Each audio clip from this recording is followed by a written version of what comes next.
There's a famous story, I don't know quite whether it's true, there's a band still going called Foghat, and the bass player, they were playing in Vegas, and the bass player woke up in the morning and there was a girl in bed with him who looked rather lovingly at him, and he went, "Who are you, my dear?"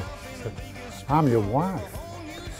And he'd been so out of it, he got married in the chapel after the gig at about 2 in the morning, but had no memory of it. So that was enough. Apparently, they're still married, 35 years old.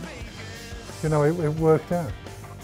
But we played with Foghat a year ago, didn't we, in Concord in California. And I was dying to find out if it was true, but the guy wasn't in the band anymore. But the guys His wife was. They showed me it was true. They said, yeah, it was true. We're at an age now where maybe it's not the greatest thing to start writing about fast cars and young girls, or young cars and fast girls, or whatever it is.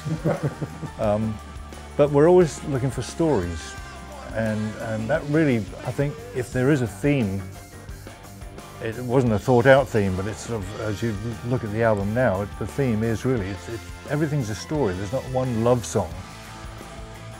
In fact, One Night in Vegas is probably the closest thing to a love song on the album.